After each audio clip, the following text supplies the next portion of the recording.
What's up, gang? Welcome to The Greatness Machine. I'm your host, Darius Mirshahzadeh. I'm so pumped to have you here with me. Now listen, The Greatness Machine, we're about two things. Number one, people who are living their passions. And number two, those who are creating greatness in the world and doing both of these things despite the odds against them. Each episode, we're going to feature interviews with game changers, business leaders, telling us their origin stories, what made them tick, what got them to where they are now. Why? So it can help you step into your greatness within your life, your business, and your career. Occasionally, you might hear a few solo episodes from myself, moi, as I say, as I leverage my 20 years of entrepreneurship as a CEO and founder to help you grow and level up in your journey to scale your life and your business. So come be a fly on the wall, enjoy the conversation, and I'm stoked to have you here with me. What's up, everybody? Welcome to today's episode of The Greatness Machine. I'm your host, Darius Mirshahzadeh, and man, I am flying solo. First of all, this is our 300th episode. I can't believe it. It's been 4 years and a few months since I started the show, and it's been just such an honor to get to do The Greatness Machine with all of you and spend time with amazing guests and to just share my life learnings with all you TGMers out there. So first of all, I just want to express immense gratitude to our listeners and to everyone that supported the show. I always had big dreams for the show, but this is but it's it's never what you expect, and I just want to say thank you so much. So appreciate you, and thank you for supporting the show. But today is a special episode, in that it's our 300th episode that will be airing, and I wanted to make this a solo. I want to make a solo, and I wanted to. We're going to do things out of order this week. We do our solos normally on Fridays. We're doing this one on Wednesday, which is our 300th show. And I wanted to talk a little bit about something I'd heard the other day. And it's a life lesson that I had never heard before. And when I heard it, I was like, yeah, that's the ticket. By the way, anytime I do solos, like I have to be pretty motivated. Sometimes you'll see I do Darius Classics. Usually it's that I'm kind of not, I need space in order to have these learnings. And right now I'm in the middle of building my new company, and I'm in the startup mode, and it's a lot of it's a lot of pressure involved with that. And so I'm not as creative, on this side of the fence. I'm really kind of hyper focused on the business. So that probably is coming at the expense of a lot of these solos, because I'm really just so hyper focused. But when I come up for air, which I'm trying to do more these days, I'll catch things and I'll see things and I'll say, wow, I want to share that with the audience. So anytime if you're listening to this, just know that a solo is like, oh, that's the gem. That's the thing where it's like, man, I wish I'd heard that before. So it's these are not that long of episodes. They're 15, 20 minutes. And the whole idea is like, I'm just sharing the biggest learning that I just received, the biggest gift I've received in my life as far as learning information. So I know that that's what the solos are, as opposed to the interviews that we normally have on Wednesdays, where I'm really only bringing in the best of the best for us to learn from. But I heard a quote the other day, which is, people will talk to you in a manner in which they see you. How you respond is a reflection of how you see yourself. I'm going to repeat that just because it was, when I heard it, I was like, I think I had to rewind it like 3 times. It was on social. I heard someone say this. They said, people will treat you in the way in which they see you. How you respond is a reflection of how you see yourself. And I started thinking about all the interactions I have in life.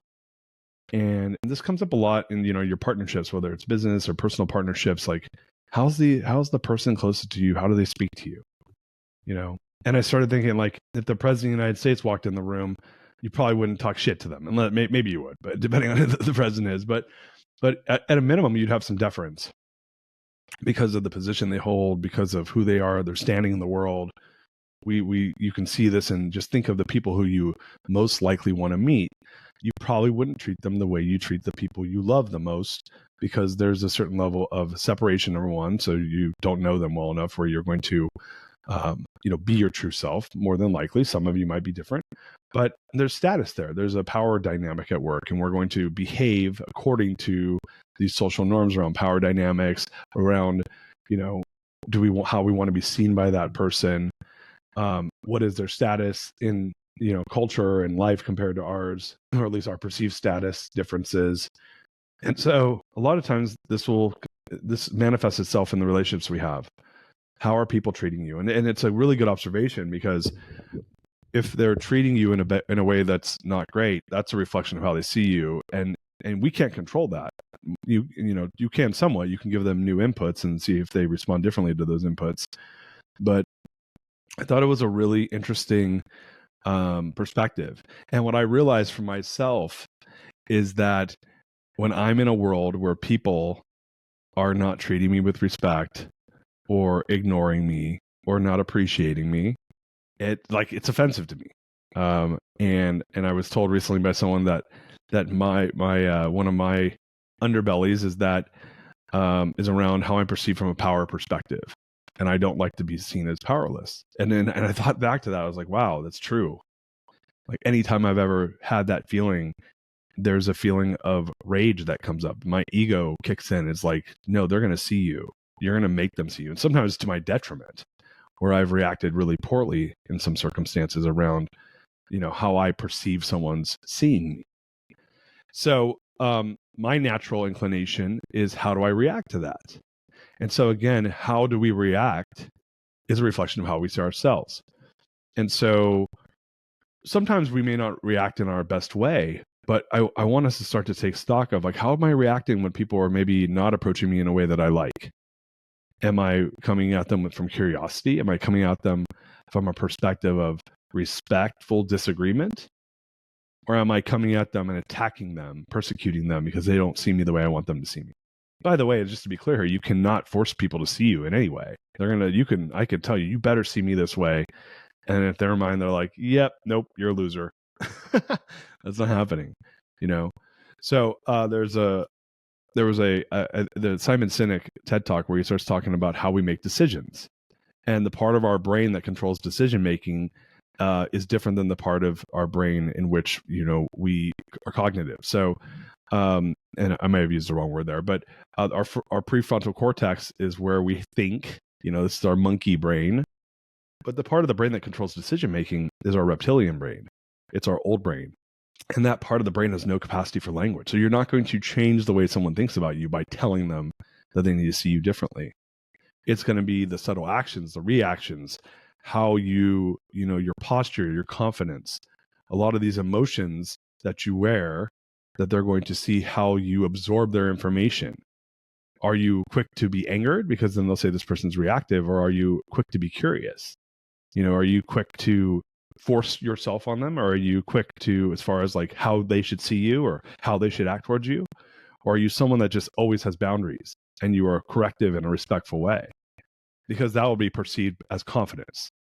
And confidence in the reptilian brain will say, this person is confident in themselves. So the next time they interact with you, it might be different. Now, this person every time might come at you the wrong way.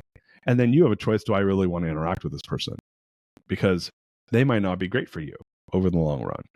And we have those choices. So again, this was something that I was like, whoa, like I never thought about that. I thought about the first part, which is how people speak to me is how they see me. And they might see me the wrong way. My former business partner, Ali Vafai, when we first got into business a very, very long time ago, he didn't have a lot of respect for me and my brother because we had come from a different world where we were competitors. He had preconceived notions of who we were as people. I was a client of his. And then we ended up partnering through a business where he got hired as president of the company. I was running a channel of the business. And our first interaction wasn't great. But he quickly learned who I was. In fact, in our first interaction that we had, I sat him down because I said, I need to, set a boundary with this person because I don't want him, he was brought in to be president of the company. I had a joint venture with this business. I was running my own business within the business. And I'm like, I want this guy to understand that he's not my boss, but I want to do it in a way where it's not confrontational. So I called a meeting with him. And the first words that came out of my mouth were, hey man, I'm an entrepreneur and I've never had a boss before. And I don't plan to have one right now. And he smiled. He had this uncomfortable smile, which I love him, but that's what he does when he's like, not completely comfortable. And I was confrontational, like in a subtle way. And he said, well, I don't plan on being your boss. I want to be your partner. And so it was a start of a beautiful business relationship. Ali, if you're listening to this, like, man, one of the best business partners, if not the best business partner I've ever had. And we worked really well together. He didn't come in there to be the boss. He came in to run that business. And I was a person that was a rainmaker. my brother and I. And so it ended up becoming, we left and we built Endeavor America, which then became the money source. And the rest, you'll know the story is history, is it was a great outcome for both of us. But he saw me in a certain way. He didn't know me. He had just kind of like read the tea leaves off of our limited interactions, which had been maybe a couple at most, 2, 3. And I didn't love our previous interactions. Some were like a nothing burger, and some were actually kind of negative, which is why I responded the way I did. But that gives you a really good piece of advice and lesson to be learned, is that how you respond is a reflection of how you see yourself. And so when I came into that situation, I responded in a way where I said, hey, listen, I need to be clear with you. I'm an entrepreneur. I've never had a boss, and I don't plan to have one now. Was me putting a stake in the ground, teaching him who I was, because I wasn't like trying to intimidate. I wasn't trying to posture. I was being very transparent. That is how I saw myself. So I still do see myself that way. It's part of my identity, and it's not something that I have to force. It comes from deep within. Like, this is like, it's visceral for me. And so start to think about, in your relationships, how are you reacting is a response to how you see yourself. The reptilian brain takes that information in, and it may form an opinion about you. And over time, we can start to make people's decisions change about who we are. And you can't control how they're going to think, but you can control the inputs they get. So I want you to start thinking your relationships in life, and maybe even make a list of like, here's the relationships I like, here's the ones I don't. How do I think those people see me? And how am I responding to either change or at least to double down on who I am and how I see myself? Because you can only control that. And I think that that's something that, in knowing that, it gives me some solace that, like, at the end of the day, my ego, for better, for worse, it's going to show up in a way that's going to reflect actually who I am. And I can only be authentic to who I am in a way that others are going to receive me in the way I want to be received. And through those behaviors, I think we can start to create some change. The second thing I want to say is, are you approaching the way folks see you with a strong sense of curiosity? Like, I wonder why they see me that way. And then to be reflective and take some accountability around, how are you showing up to actually affect the way that you want people to see you? Are you showing up in a way that adds to that or subtracts from that? Because I think a lot of the time, especially folks that self-sabotage, they have a strong sense of their identity. It differs from where there may be a wide gap between how their identity shows up in their mind as opposed to how others see them. And they're not owning the fact that I can only show up in a way so that others can see me in the way I want to be seen. And in conscious leadership, we talk about this, which is meeting people where they're at. And so another thing to think to yourself when we're being curious is, how am I showing up to meet someone else where they're at so they can see me the way I want to be seen? And I think that as we start to develop a skill around this, to say that, hey, I get that I have my own selfish perspective of who I am, and others have their own selfish perspective of who they are and who I am. I can't control that, but I can meet them where they're at, and I can then show up with curiosity, with abundance mindset, with confidence around who I am, and not try to force my will on them to say, like, you have to see me in this way. You can do that, but if down deep they don't, like, you're going to pick up on those signals. And in my experience is the signals are what say everything, because we're all animals. We're reading the tea leaves. We're smelling the fear. We're making sure, can I trust this person? And it's not what they say, it's what they do. It's how they act. It's how they posture. It's the facial expressions they make. It's what they say when they're talking about somebody else. I'm reading this person to say, is this someone who I actually trust as well? And when they talk about me, how much do I trust that they're seeing me the way I want to be seen? So these are some things where I'm telling you, when I heard this thing, I was like, oh man, people treat you the way they see you, right? How you react is a reflection of how you see yourself. So the other thing I would ask that you do is write down, how do you see yourself? And do you think it aligns to the worldview that others are reacting to you within, right? I'll say that again. Is it reacting? Are people reacting to you in a way that kind of aligns and confirms that worldview of yourself? And if the answer is no, I think there's a good time to be pretty introspective of, like, how am I really showing up then? I could say I'm a kind person, a loving person, but if I'm always a dick or I'm always a jerk, then that may not be true.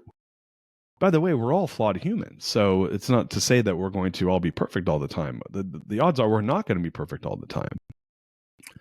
So those are some questions I want to leave you with and ask yourself. And at the end of the day, we can only control how we show up for ourselves, to own who we are, to be our authentic selves, and to meet folks where they're at and have some curiosity around how can I show up better to reflect who I want people to see me as, so that I can actually show up in the world in a way where I get some leverage out of that. Because if others start to see me the way I see myself, that's called leverage. And I can start to lever that so I can create more relationships with more people. I get some social proof because others see me in this way. If others see me in this way, more will see me in this way because they'll talk about me in that way. And I get a lot more of what I want. So I want to thank you for listening to our 300th episode. I know this is a bit of a esoteric topic, but I was very inspired by this learning, and I wanted to share it with you guys all here at the Greatness Machine. Again, thank you so much. 300 episodes, man. Wow. I'm excited for the next 100 and the next 100 after that. But until next time, peace out. We love you. She's my lover. You are listening to The Greatness Machine, and that's a wrap for today. Listen, if you love what you heard, subscribe to the show on whatever podcast platform that you're tuning in on, so that you don't miss any of our future episodes. We have tons of great people coming on, and we're stoked to have you here to enjoy it with us. Leave us a review. Tell us what you love most about this particular episode. We love getting the reviews. We love to see what you guys love most. And if this particular episode, made you think of someone who's leveling up in their business and in their life, print screen, share it with them. Leaders are the best givers, and after all, we're all here to support and grow with each other. And in case you want to see some of the fun behind the scenes shots or some of the things that we're doing, I'm actually writing about this in my weekly newsletter. Go to www.therealdarius.com and subscribe to my newsletter. We're talking about fun things like business and life and mindfulness and cryptocurrencies and gosh, I don't even know, everything and anything, but it's tons of fun stuff I write about. I try to get it out on a weekly basis. You can subscribe at www.therealdarius.com. And with that said, look, thank you guys so much. I appreciate you. I love you. Peace. We're out of here. See you guys on the next one. She's my lover.